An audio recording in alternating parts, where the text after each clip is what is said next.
Hey guys, it's Joe and Justin with Tuning Tuesday. This is episode 28. Hopefully more to come, but we just got, second day of the week after Carlisle and all of the tunes and stuff I've been working on. Do you want to go over that Carlisle event? I know it was Grant's first time and he had a good time up there. Saw a lot of stuff. Yeah, our customer Grant was up at Carlisle called the Carlisle Ford National Show in Carlisle, Pennsylvania. And we were so busy we never even saw Grant. Did he see us? I don't know. I know that he was hanging out with the Celine kids a lot. Yeah, we had a Celine on the dyno. Oh, we'll man. talk about that in a little bit.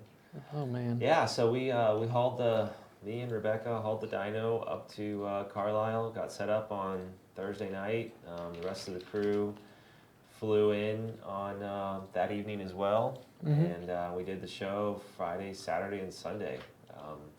Lots of Gen 3 action, lots of dyno action.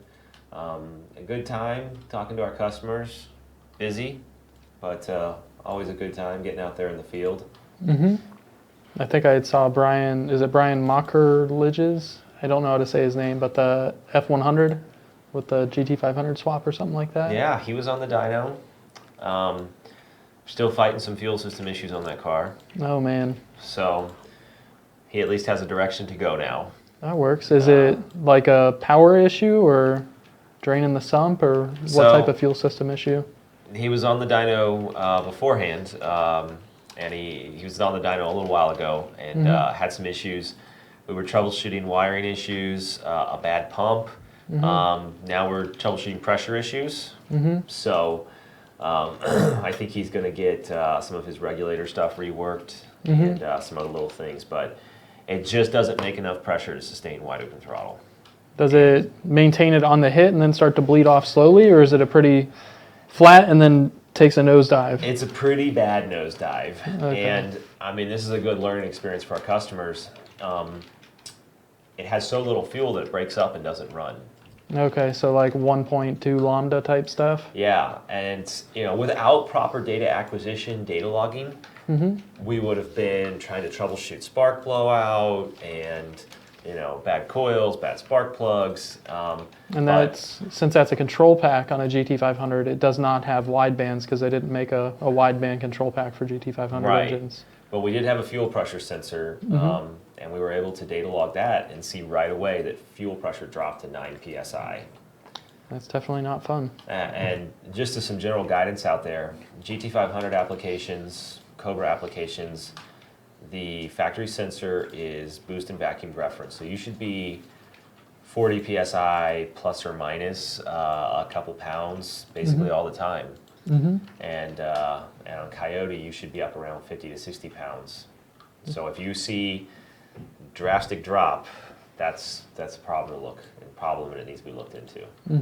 And something worth talking about, something that Ford did on those EEC5 and EEC6 and all the way up into Copperhead GT500 stuff was a pressure drop across injectors versus ACT. So if someone's checking fuel pressure, they need to make sure it's within the range that it's actually called out as being 40 psi. Because if you go to check it right after a hot restart and your downstream air temp's 160 degrees, it could call out 50 to 70 psi pressure depending on the model. Right. So it could be like higher at idle, and that's not necessarily a concern. Like Joe was saying, after a hot restart, that's to prevent the vapor lock. Donnie chimed in. He said Brian texted him this morning and said his truck is fixed and ready to play. Oh, nice. Man. Nice. We may be remote tuning that sucker. It'd be nice and simple now that fuel system issues are hopefully squared away. So, fuel pressure is a fickle thing. If you don't have it, you're not going anywhere. No. You need fuel for the fire. Are there any type of questions related to the current topic coming through? We have a couple questions or comments actually. Dave Macy chimed in and said he wanted to say thank you to everyone at Carlisle. Great people, but really love what they do. Nice. I was the blue and red striped GT500. Superman car. And he's sorry he didn't. I think he's saying sorry he didn't get Donnie and Justin to sign his shirt. Hey Dave, I got your message earlier today. We actually got a picture of your car scheduled for, picture of your engine bay scheduled for the show. Nice. So, Yeah, See that here in a bit. Dave's car was another. You know, we were able to get somebody's car on the dyno, get it tuned, help them find a problem they didn't even know they had. So on Dave's car, it's a 2011 or 2012 GT500, and Ford had wideband O2 sensors on that year, one in each bank. But at wide open throttle, one of them was not reading out. That's sad. So it wasn't reading a measured AFR or a short-term fuel trim correction? Correct. Okay. So it only had measured AFR on the good bank, and the short-term fuel trims were locked out at 1.0 because the computer doesn't see any reading, doesn't see a good reading. It disables the adaptive logic. It goes into a fault style state Yeah. where it just measures what the fueling is doing but does not make a change. Exactly. So we advised Dave to replace the O2 sensor on that side and replace it with a factory Ford or an NTK brand sensor, something good quality that we know is going to work. And he got us one data log. We're just waiting on one more to get it all wrapped up. Nice. It's always gratifying to get issues like that rectified, especially when the customer didn't know that they had a problem that could. Yeah. I mean, stuff like that, if you have an aftermarket cold air in the car and you don't have a tune, or the tune's not dead nuts, you could hurt a motor doing that. Yeah. I mean, you know, you just, you know, you got to know, you got to work through that stuff. And Dave's car was pretty simple. We did a JLT 123 kit on it, basically our pulley and our tune, and he sprung for a twin jet 67 millimeter throttle body. Nice. We popped on there, so pretty standard setup for 1112 GT500. You know, Dave's car was down a little bit on power because of the O2 sensor issue, but once that's fixed, it should make about 550 to 560 at the wheels. Should be a pretty strong car then. Kind of the last jumping off point before getting into more serious mods like exhaust, blowers, cam, stuff like that. Exactly. But an 1112 is fun at that 550, 560 wheel mark, especially performance pack 1112. Yeah, yeah. Anything else coming through there, Miss Carrie? Dale commented in, said it was nice meeting some of you at Saturday on Carlisle. Genio says, hey guys, if I install a JLT intake on a stock 18 Mustang without a tune, what would the engine do and how would it react? How would it react? The JLT on a 2018 car is around like 120 millimeter, if I recall correctly. So JLT actually took the GT350 cold air, and I think that's what they're using on 2018. Yeah. So that's like, what, 40% off of stock? So your load calculation is going to be screwed. Your fueling calculation is going to be screwed because load's messed up. And if it's automatic, good luck getting it to shift right. That's not even going to be within the ballpark of being able to compensate for that. You heard it from the master of 18 up tuning. It's gonna going to be be bad. no bueno. So get that thing tuned properly, or if you want a cold air that doesn't require a tune, PMOS makes a no tune required cold air intake with a mass airflow sensor that's scaled to mirror a stock MAF transfer function. Yeah, I mean, there's a couple no tune options out there, but honestly, we don't take that very seriously, because if you want more power and you're going to the trouble of changing the cold air, you really should tune the car too, because there's all kinds of other places to gain power as well. Exactly. Eric York says, do you have any experience with the DW400 fuel pump and your fuel pump voltage booster? And if so, what are the limits of it on E85 with your booster on nitrous? I have not had experience with it with our booster or without our booster. I know that there was some waves being thrown out there when it first came out of people being really excited about it. I don't have to get a return fuel system anymore. But from what I've seen from other tuners, that it's not much better than a stock pump in real world application. So I'd want to do some internal testing to confirm that, but that's what I've heard through the grapevine. So, you know, I agree with Joe, and there's a couple things I can add to that. Our fuel pump voltage booster is going to work with any type of electronic fuel pump. It's just going to take what's there and give it more voltage at wide open throttle to support more fuel flow. However, my pet peeve with the Coyote fuel system is it's a non-serviceable plastic assembly in the tank. If you ever go to buy one of these, they're about $100 to $150, just to give you an idea of how much money's invested there. Yeah. in supplying fuel to your engine and making sure it doesn't blow up. So this whole plastic assembly has a filter and a regulator built in, and you're relying on this plastic shit to supply proper pressure regulation to an engine. And I'm not real crazy about that. So you like that aftermarket billet stuff? Yes. Which, if it was delivered by now, you would get to see it. But we'll have to save that for another show. Yeah, maybe next episode or the episode following, we'll do a little product showcase / hey, look at this thing. Yeah, we are thinking about drop-in solutions with proper pressure regulation, filtration, all billet, easy to install. Not to say that the DW400 is a bad part. We just wanted to address the whole module. Problem. Yeah. Tyler Churchman says, Justin, did you notice any gains on your truck with the Roush catback? Are there any downsides to running stock catback with long tube 1/7/8 headers, not cats? Any danger to the motor? We dynoed Danger. Was that Georgia that we did the Roush catback we swap? We dynoed the Roush catback in the field, yeah. And that was back in the early days of the F-150 It's like, program. what, 2016? Yeah. So a couple years ago. So 20 to 25 rear wheel horsepower from a catback change on a single exhaust. And in my opinion, that was all due to the factory muffler being so quiet and so restrictive. And is the resonator really a restriction on there? Or if you look through the resonator, is it straight through? I don't remember. I'll have to look at mine because Yeah. I pulled mine off my truck, but I didn't even bother looking at the stock stuff and I pulled it off. I just remember that that Roush exhaust with long tubes, I mean, it's a little tiny muffler. It doesn't do much. So my truck actually, everybody comments on the Roush exhaust because see the Roush tips, but like it has a second straight through Walker muffler in line with the Roush muffler to quiet it down. Yeah, so with a stock catback or with a stock Headers manifold and cats. cats, it sounded great. You throw headers into the mix and it gets a little bit too loud. Gets loud, especially under overpasses while towing. Oh man.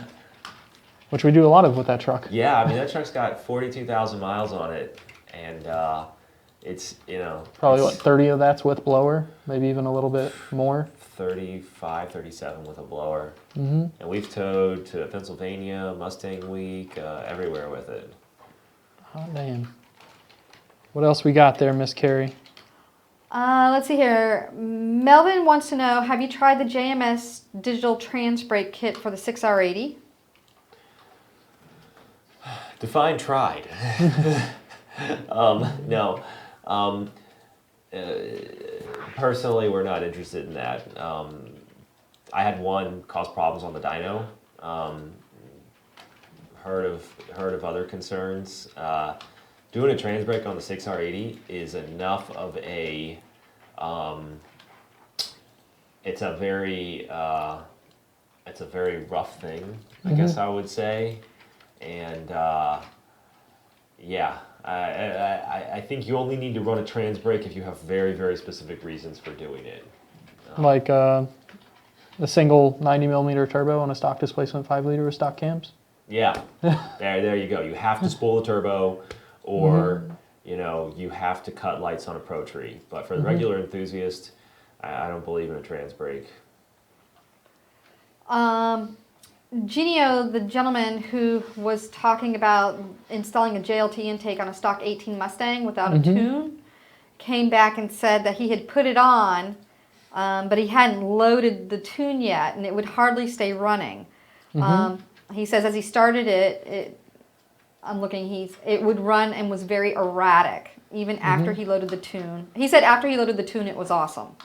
Okay, that makes sense. 40%. It's right in line with what we would Yeah. think there. Now, if it would eventually try to adapt through fuel trims, but it would throw check engine lights for fuel trims out of range. Probably torque calculation. Yeah, torque calculation will be off, load calculation will be off. So even if it does eventually work itself out, it's not good to drive. No, especially in an 18 where it's DI and high compression, having your load be down 20% at watt Your spark's going to be up high, so it's just going to ride the knock Wait. sensors the whole time, and it's going to be lean. We were just talking about how it's hard to blow up an NA motor unless That'd you be- do something stupid. That'd be one of the ways where you could probably do it, Yeah. even with Ford's factory cal in there.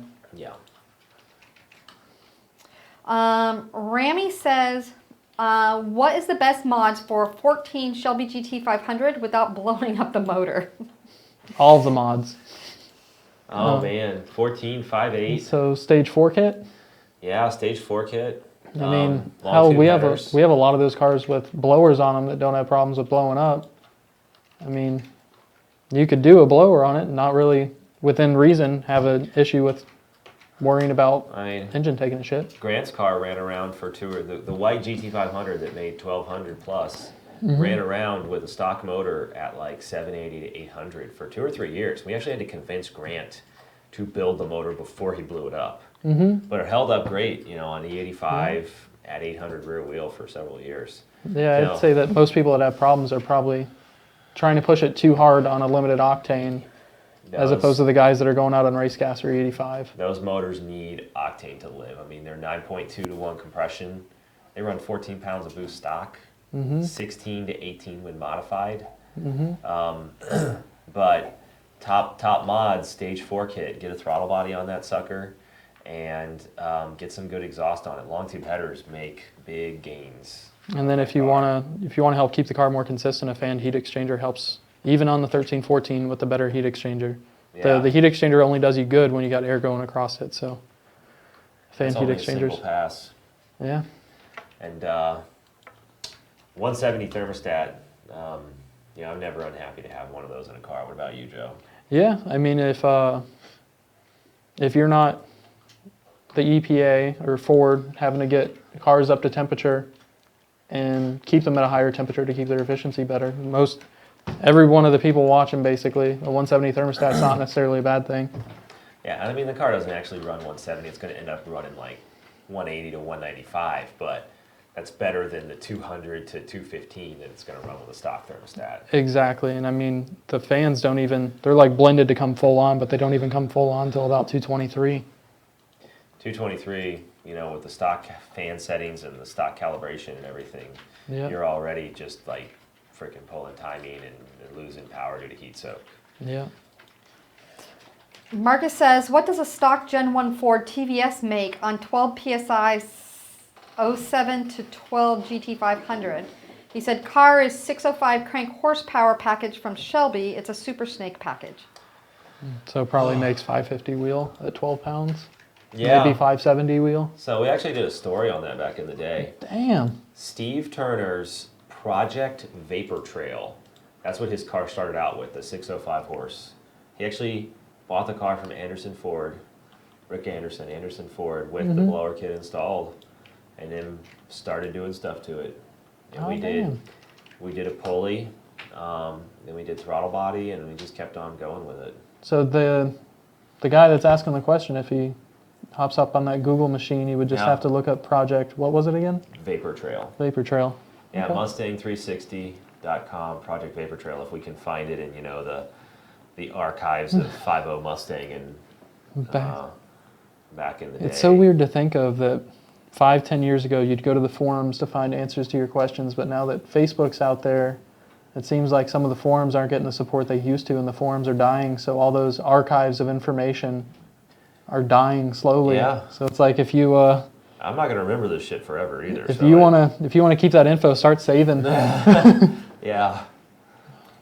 Matt Anderson is chiming in, said, hi, Joe and Justin. Thanks again, Justin, for the awesome tune at Carlisle. I still can't believe it made 713 to the wheel and 582 to the wheel torque with a Gen 2R on 93 with Torco and L&M cams.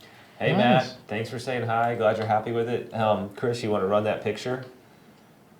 The red car, right? Yeah, the red car. So that's Matt Anderson's car.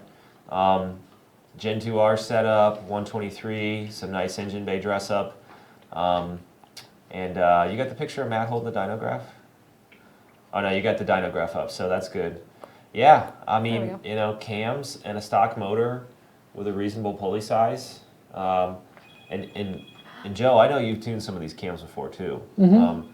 I was impressed with how smooth the car was, even with aftermarket L&M intake and exhaust cams. He got the match set, Yeah. kind of like Yeah.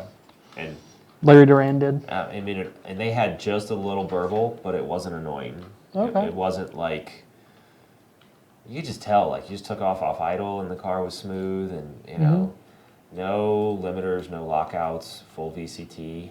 So Nice. just did what we needed to with that. I didn't have to lean on the car to make 711. I told Matt, I'm like, I can go farther, but I don't really need to. And that was just it's on 93 with Torco. Yeah, and I did Larry Duran's car in 93, just straight 93, and I want to say that was over 700 as well, but I'd have to go back and look at the dyno graphs. I know that we were about 1,000 on E85, but I can't remember 93. So thanks for chiming in, Matt. Glad you're happy with it. We got any more questions? Hector says, hi, how's the daily driving on the Coyote with the Gen 3, but with a single blade 160 millimeter throttle body?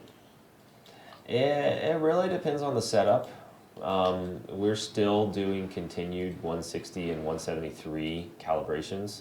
The big thing is getting the tuning companies to have all the parameters in there that we want to dial them in, and getting them to have them consistently across all the computer codes that we work on. Mm-hmm. So I think it's going to be about the same as the other mono blades out there. Our 160 is about 15% larger than the Ford Racing mono blade, which is kind of it's 66 by 135 or so, and ours is about 66 by 160.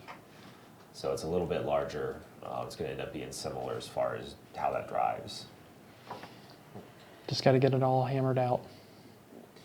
Daniel says, is the 4 return style system with twin 465 pumps along with ID1000s enough fuel system to run E85 and a 69 millimeter pulley on my Gen 2R 16 GT? It sure is. Yes. The ID1000s are going to be more so your limiting factor than the twin 465s. The twin 465s could take you a bit further, but you'll probably be, depending on how high you turn it RPM wise, you'll probably be like 85% duty cycle at a 55 PSI base. Kelsey says, has a 17 Roush Nightmare F-150. Mm-hmm. What would I need to make 600 to 650 real wheel horse, and how reliable would the truck be in day-to-day driving? We might know a guy, or a couple guys, that might be able to help you out with that. So what he's talking about, that's a lot like how our truck is set up. Mm-hmm. And our truck started out as a Roush blower. And we took it up to around 600 rear wheel. The big thing is calibration and the throttle body. And if you have, you've been tuning a lot. I mean, I started tuning those trucks, and you've been tuning a lot of them too. Mm-hmm. And Joe doesn't throw a lot of pulley at them. A 79 or a 75.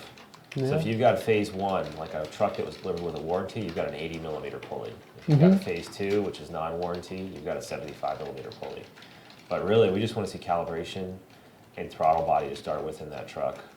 And then eventually move to cold air and head unit swap further on down the road. Yeah, But exactly.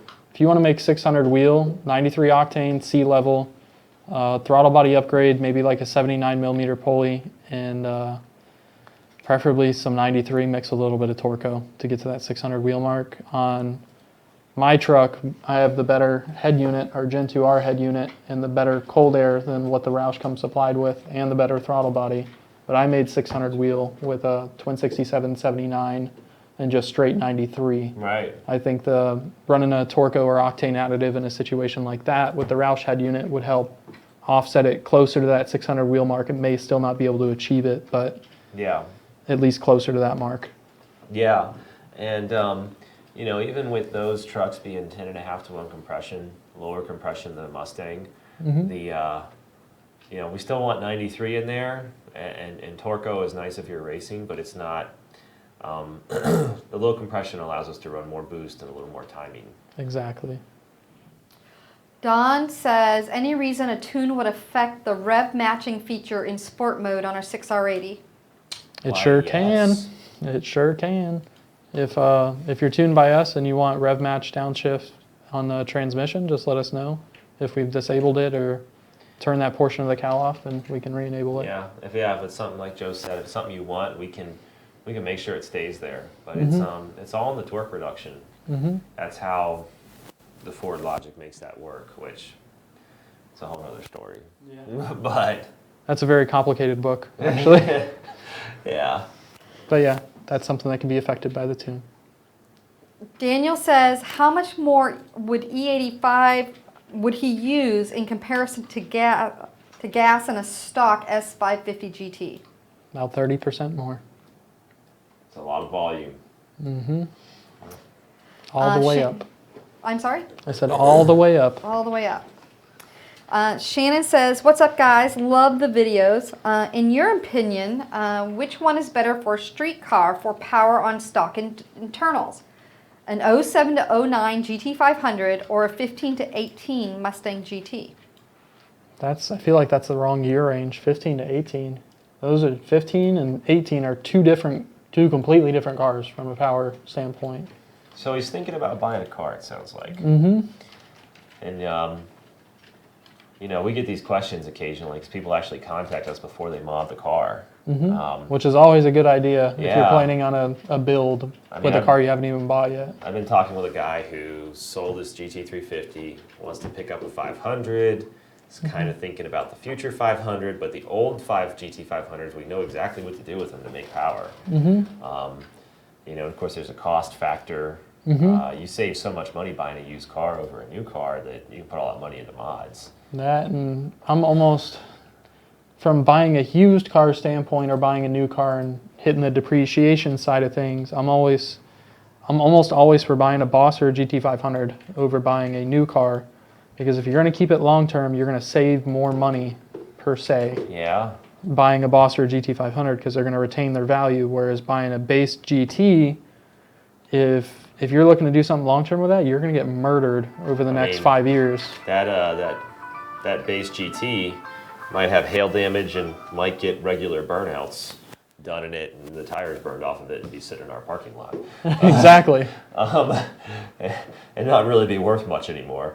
But that's a really good point. Like all of kind of the project cars that I've had that have been GT500s or Bosses, always done really well on resale because they hold their value. That's an excellent point. And of course, I think if you're going to keep the car, we'll call it over 3 years, get a Boss or a GT500. If you're going to keep it under 3 years and you're okay with taking a little bit of a hit on the car, pick up a 5-liter. And then, let's talk a little bit about power, what you can make. So, 07 to 09 GT500, maybe you spend $2,000, you make 550, 570 wheel. To do that in a Coyote, you got to spend a lot more. Yeah, Coyote or Roadrunner, you're going to take it from, we'll say 400 rear wheel to 600 to 700 rear wheel for anywhere from $6,000 to $9,000. I'm thinking stage 1 or stage 3 kit. 13, 14 GT500, or really any GT500. If you dip into a blower upgrade, you're looking at probably $4,000 to $5,000 jumping off point. This is just parts, no labor. I'd say if you're going to be shooting for 700 wheel in both cars, you're going to spend a similar amount of money after the fact of buying the car. That's a good Maybe point. only be off $1,000 or $2,000, but you are getting that resale when you get the GT500 or the Boss. So if you want, in my opinion, if you want a 5-liter, but you want resale, the Boss is your best bet. Yeah. Because you get the best of like all the worlds, in my opinion. The only thing I think I've said it multiple times on here, the only thing I would do if I got a Boss is put a TR6060 in it. I was waiting for that. Yep. I had a 2012 Boss 302, made like 870 on a stock motor. Had a POS MT82 that, wasn't really good for much. And I think the owner, the guy I sold it to, He ended up putting a XL in yeah, it. he got his bank to give me a little bit more money, and I bought him a T56 to put in it as part of the deal. He had to do the install, but he got it with the car essentially. That's nice. Slowpoke says, is it required to do an OPG for a 13 Mustang? It's automatic with a 79 millimeter pulley with ID 1000s and a fuel pump booster. Will it last without OPG? And what times are people running in quarter miles with pump 93 summer versus fall weather? We got multiple questions in one there. So I'm going to start making this comparison, and it might be crude or whatever anyone wants to call it. Do you have to wear a condom? Nice. No, you don't. But is it a good idea? Yeah. If something bad happens, are you going to wish you had one? Yeah. Oh man. So if you're wondering whether or not you should put oil pump gears in your car, ask yourself that question. Are you going to be kicking yourself in the ass because you didn't have one? Now, Joe, I have 5 kids. Yeah, I know your opinion's a little skewed. With Rebecca. Oh, So we don't know what that word is around our Nope, house. and we that's why probably your didn't- truck didn't have oil pump gears for such a long time. It still doesn't have oil pump gears. Oh man. But I'm just gonna throw this out there. I feel like the oil pump gear craze is on the downturn. It is. You think so too? Yeah. But I've recently seen, and by recently I mean within the past couple months, an engine have problems because the customer did not put oil pump gears in it. I've seen it a couple times now. And you talk to a lot more customers on a daily basis than I do, and John's not in here today, but the sales and support department does too. So I don't know the current temperature on oil pump gears. I think I do see some orders come across the website for them though. Mm-hmm. So I like to look at it a little bit differently because everybody's got a budget, and they still want to race their car and stuff. And back in 2011, we did this without any protection whatsoever. Exactly. And a lot of people didn't have problems. I think the oil pump gear, crank gear, more so an issue 15 to 17 cars. Not as much of an issue 11 to 14 it seems, but at the same time, if the budget's there and you have a concern on should I do it or not, at least put that in the budget for down the road to do. Don't ignore it completely. If you're getting a supercharger kit installed, I think we charge $750 to do oil pump gears. Plus the parts, which the market's real competitive on oil pump gears. They're only a couple $100 these days. Well, word on the street is that a better OPG and a better cam gear, they might be floating around the big oval somewhere, and they might be factory parts with factory part numbers. Impressive. Yeah. That'll be nice. They might actually already be in 18 engines. And that our friends at the division of the Blue Oval that does performance-oriented stuff may release those parts under An umbrella group. Yeah. So, I don't know. That being said, that's exactly what you said. There's a problem. It's being addressed by the powers much higher than us. But for the average person, the way I like to look at it is maybe 650, 700, you're probably going to be okay. But you start pushing the limit, pushing the power levels of the stock motor, and that's when people seem to fail, more likely to fail. But you still hear the victim that has it happen at 600 rear wheel horsepower. Yeah, or people that are 100,000 miles having an oil pump gear failure. Yeah. So it's one of those things where it's not a definitive thing. Alex beat the living snot out of his car with stock oil pump gears. Never had an oil pump gear issue. Ran 10.2, and all it did was crack the diff in the back. Crack the carrier, which is an inexpensive, easy to replace part. And then to the other half of this question, what do we see cars with 79 millimeter Proleys automatic running? I'd say decent suspension, decent air, so DA, decent octane, 1090 to 11.1. Yeah, and I feel like you could get into the mid-10s in good conditions, like ideal, cool night type stuff. But yeah, and then winter versus summer blend gas though. That's, 2 to 3 degrees of timing maybe? It depends on the areas, because I've seen some areas of, some parts of Tennessee, some parts of New York, and some parts of, Michigan, where a guy gets fuel in Detroit and everything's happy, and another guy gets fuel in, Dearborn and everything's not happy. And that goes to show you really don't know what you're getting out of the pump. We've taken cross-country trips in our high-performance vehicles, and something gets a little pingy down low with one tank, and then it clears up with another tank. Yeah, it's if you go back into the guys that race dirt bikes or the guys that race circle track cars or sled cars or sleds, all of them, they all kind of share where the good gas stations are, and they all get gas from the same places because those smaller high performance engines are more susceptible to like older two strokes to detonation and stuff like that. So they're hyper focused on octane. Yeah, I mean, the way we tune is to not have you on the bleeding edge. So if you do get some, less than perfect quality gas, it stays together. However, if you get really bad quality gas, there's no saving that. Like 87. Yeah. You'd be surprised how many, once in a while, a car comes in for a blower install and has 87 in the tank. Yeah. I don't know what I put in it last. It's got 300 miles on it, I could probably guess. Nathan's asking, how's the 18 Mustang project going? Oh, Yeah. man. It's collecting cobwebs right now. Yeah. We got to get back on that. Yeah. HP Tuners has got support for the encrypted blower strategy. Nice. So, woohoo. So we're going to be working on that here in the coming weeks. Marcus is just responding. He said, awesome guys, because you answered his question earlier, and Joe, your sarcasm was noted. No problem. Billy says, what are your thoughts? No, let's go to Daniel. Daniel says, if I was interested in getting a VMP blower for my Lightning, would this be possible? We had this question last week, I think. Yep, Grant Rose. So with an adapter plate, it is possible. Anything is possible. And there's commonly available adapter plates. So pop on our Gen 3 GT500 unit with an adapter plate and rock and roll. Hell yeah. Kenneth wants to know, he goes, I'm sorry to ask this question, but can you briefly explain data logging and possibly direct me to a good, reliable video on how to do it? I'm completely clueless. I trust you guys, and thanks in advance. VMP Garage.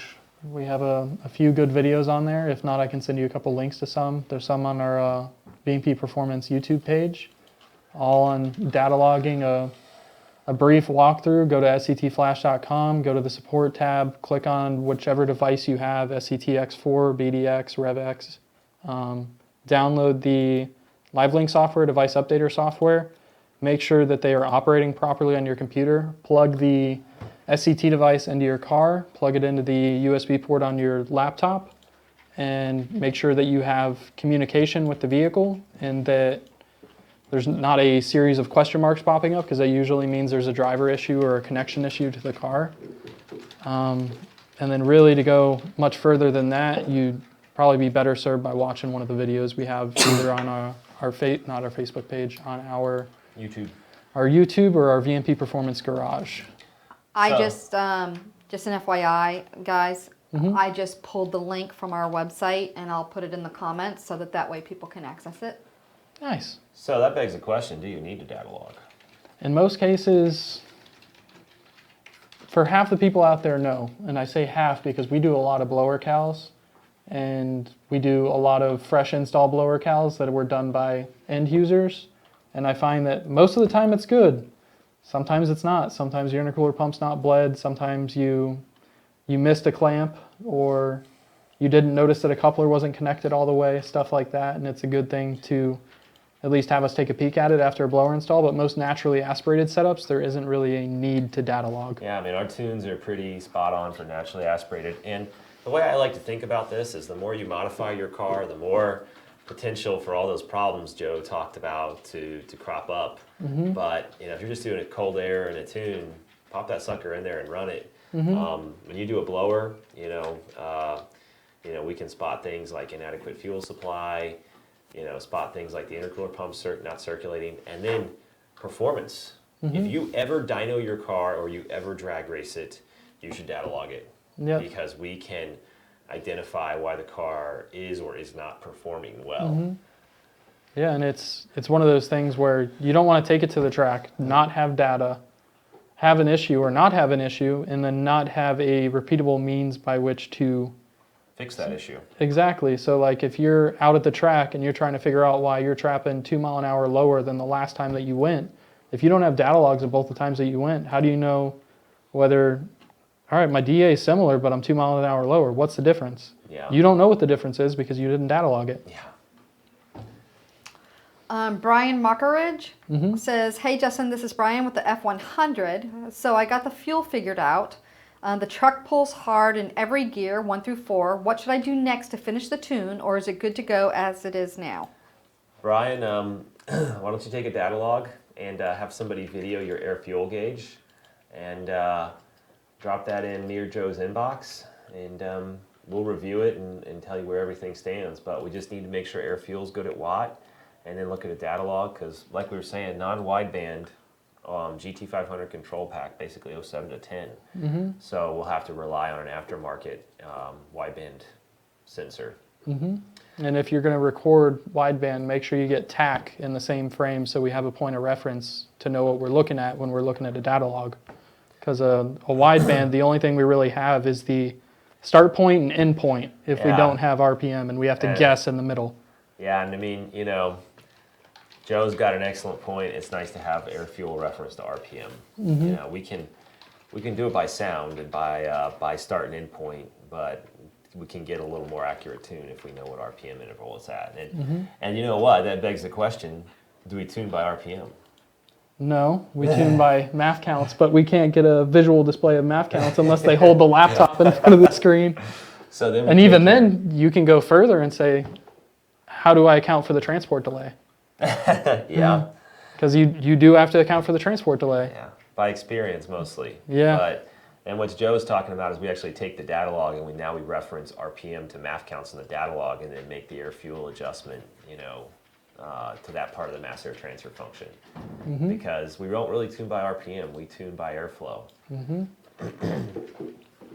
Shannon speed says, density. when adding Torco to 93, do I need a tune update to utilize the Octane boost? I have an 09 GT500 with the Gen 2R A20 kit with you guys. Is this Born? It's Shannon Arrowwood. Oh, okay. So something worth noting is so we have a few different ECU types when we're talking about GT500. We have PowerPC EEC6 05 to 10, and then we have 11 to 14 Copperhead. And with the 07 to 10 GT500 PCM, they will not add timing in on their own. So the main gain when doing Torco, if you don't make a tune update, is that you get more octane and therefore a little bit more safety margin. But if you want a Yeah. horsepower gain, get a tune update. Yeah, I mean, if you're going to spend the money on Torco, like we can dial that tune up several degrees, make another 20, 30 horsepower, Mm-hmm. and you'll be riding down the road better. And for the sake of clarifying for the other people, if you have an 11 to 14 GT500, depending on what your tuner's doing in terms of allowing it to add timing in based on it seeing octane, you may or may not need a tune update to run Torco, but it wouldn't necessarily be a bad thing to get a tune update to run Torco. I would say general rule of thumb is if you're running Torco just for you've got to use 91, or you think your local gas is crap, and you're not going to get a tune update, you don't want one, or you want just an extra safety margin, I would run Torco at half the concentration and just run a standard 93 tune. If you want to see a performance increase and you're running Torco for that reason, just get a tune update from us. You know, if you bought the Torco from us, I think we do a deal where the tune update's no charge.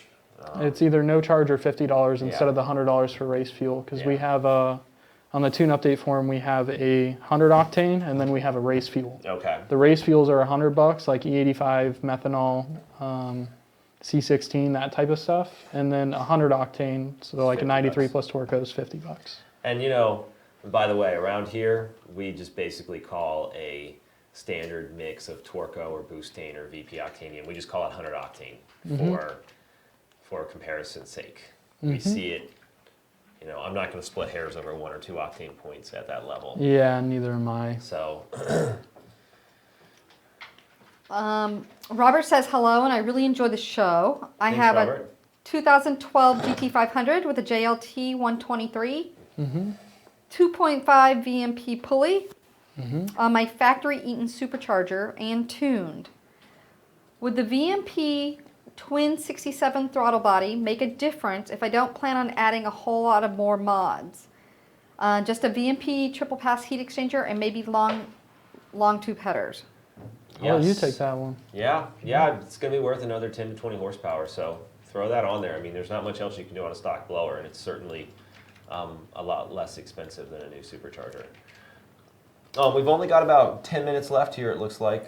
Oh, yeah. So, Carrie, how many questions do we have open? You have about 4. Let me throw up some other stuff that we wanted to cover on the show. We did a shop up in the PA area, up in PA that we work with. Fancher Garage. I think that's David Fancher. David Fancher, Yeah. yeah. So he brought us his 2013 or 14 Celine. Unfortunately, I didn't snap a picture of it because it was like 7 o'clock when I was tuning it. But he's got a Gen 3 on it. He's got a low compression illuminator. So he pulleyed the heck out of this thing on 93 octane. And I know we talk about how much we don't care for low compression engines and we don't care for 93 octane at higher power levels. Well, this one broke the mold. Does anybody want to guess how much power it made with the Gen 3 on 93 octane? So, I know the answer, so I can't guess. yeah, you can't guess. I'm strictly Chris forbidden. knows the answer because he's got the dynograph in front of him. You got any guesses coming in, Carrie? No guesses yet. All right, you guys should be quicker on the keyboard. So go ahead and run that dynograph, Chris. It made like 790. Oh, you're getting guesses now. Oh, naturally. Yeah. 790 on rear wheel horsepower on 93 with a 69 and a 15%. So a lot of boost, but a low compression engine and pump gas. And then he swapped to E85, and we picked up something like 90 to 95 rear wheel horsepower. That's And crazy. so that's the second curve that you see there. And this is a stock camshaft motor. This is a twin 67, so power trails off up top. But yeah, that Still thing's really strong. That thing's a freaking rocket. The NT82 is going to be crying for mercy. Yeah. So people are coming in laughing now because Brian Mockridge said 800, Brandon said 1050, Kenneth Burton said 1050, Jeff Scarlin said 790, and Corey Ball said 750. So We got the whole gamut of guesses there. Nice. Yeah, I was going do. to say those guys guessing over 1,000, they were really giving that 93 some credit, yeah. especially on a low compression engine. Yeah, I mean a stock low compression illuminator because most of the stuff we're building around here now that's making that much power has cams, Yeah, and this did it without cams. that's nice. Andy Stotts says he bought a Gen 2 Stage 3 kit from us, and Joe tuned it at an NMRA event in Ohio a couple years ago. I've been in the 10.3s at 138 on 93 in Torco. That's with crap 165s to 170s, 60 foot, super pleased with everything. Awesome. It's good to hear you said a couple years ago, so it's good to hear Yeah. cars still running 1030s, a couple years with a blower. I remember when that was probably when you were hammering on the dyno at Bowling Green too, 2.5 years ago. Oh man, that was a long day. I want to say that was the day my milk went bad. Probably. I got in fresh milk and I never got to touch it till 9 o'clock. Oh. Sad day. Yeah. Slowly pours one. Jeff says, are most people who are doing Coyote swaps into older vehicles running 60 PSI like original Coyote vehicles, or can you get away with the older 35 to 40 PSI like an older rig with tuning changes?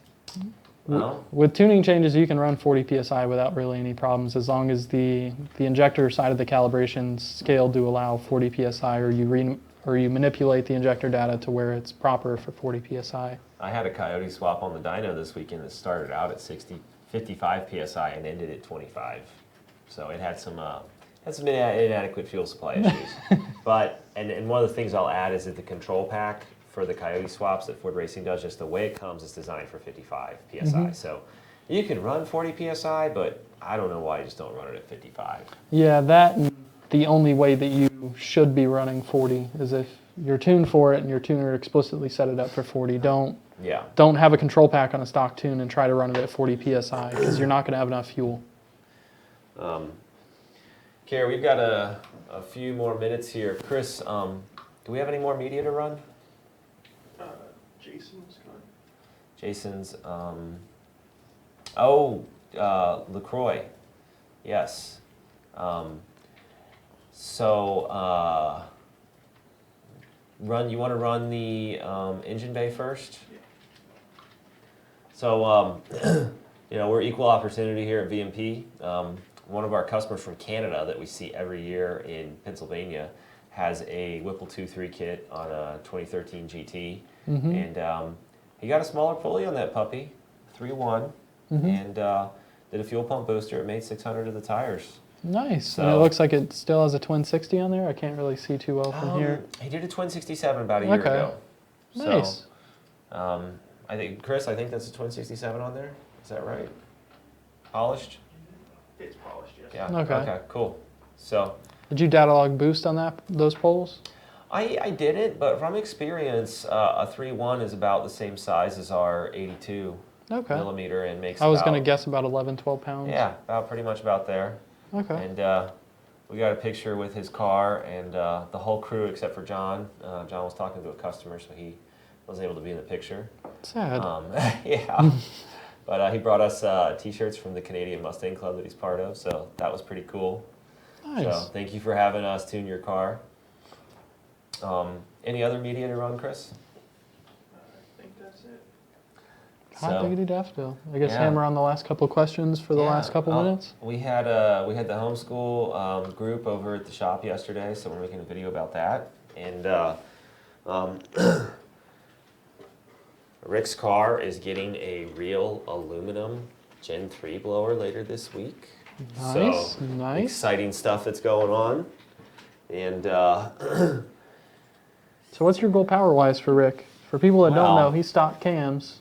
stock cams, 9.7 to 1, 4.6. Mm-hmm. Built 4.6, but the only thing it's done to it is just a higher compression pistons. And I think he's still only about 9.2. Oh, really? Yeah, it's Okay. not even like super high on Rick's car. It was, I think Pavia threw a little bit more compression with his Okay. car, but Rick's not So- much higher than stock. Rick's making like 700, 730 right now, depending on conditions. Mm-hmm. So we want to see that thing turn out about 750, 800, Mm-hmm. which I don't even think Rick's heard that. He's just, he knows he's first in line for a Gen 3. So He just wants the next best thing.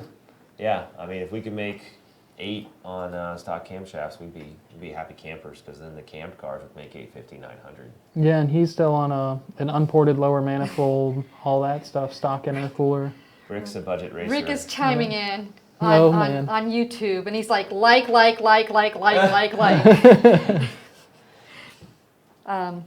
Pretty funny. That's awesome. So I want to hit the last few questions, Carrie. So Shannon, who had some questions earlier, says that the tune he has now with us, he's seeing 17.5 degree timing at Watt. Mm-hmm. Is that normal timing for 93? If so, what would I gain in horsepower, and how many more degrees of timing with Torco added? So did he say anything else about the setup, or do we have a preface on what the I setup don't is? remember if he was 5 09 GT500 with a Gen 2R 820 kit. Okay. So 17 degrees, it's pretty much where you want to be on 93. That's ideal conditions. Yeah. 93 and Torco probably add 2 more. Yeah, What maybe is 2 that, to 3. Mhm. And with Torco, we pull with 100 octane, we pull less power with heat, so you'll maintain the timing a little bit, even when you start to get a little bit of heat soak. Mm-hmm. And that'll make, I don't know, how much more power do you think, Joe? Another 20, 25. Yeah, If it's 2 degrees, it takes it, and ACT's decent. which we'll take horsepower. Exactly. Matt says he recently purchased an 11 GT. The car has many mods and came with 2 tunes on an SCT X4. Mm-hmm. He was told that the 2 tunes are the same, except one has a ghost tune. Mm-hmm. Another tuner, hold on, I just want to, It's kind of spooky, I just want to add that in here. Yeah, the ghost tune. Is it Casper? Casper's the friendly ghost. Exactly. He can still be spooky, though. yeah, it says brother tunes feel to be the same as for performance. If track time was in the near future, is one tune safer than the other? Boss intake, JLT, stainless long tubes, and Well, stainless out the back. If you're You gonna should- go beat the living snot out of it on a track, don't He says run. he says he dailies it with the ghost tune. Yeah, I wouldn't run the ghost tune on track, because that just kind of screws cam timing to make that happen. And we want things normal when you're on like an open track. If he says track it, that's what that sounds like to me. It's open track. Yeah, I would agree with that. Except like the Ford Racing Ghost Cam tune is really mild. I was actually thinking about that today. It's 25 degrees of exhaust retard and 25 degrees of exhaust advance and 25 degrees of Intake retard? Yeah, so it's a real mild lope. Nice. It sounds good on the boss cars though. Yeah. But the aftermarket's version of a Ghost Cam is kind of like.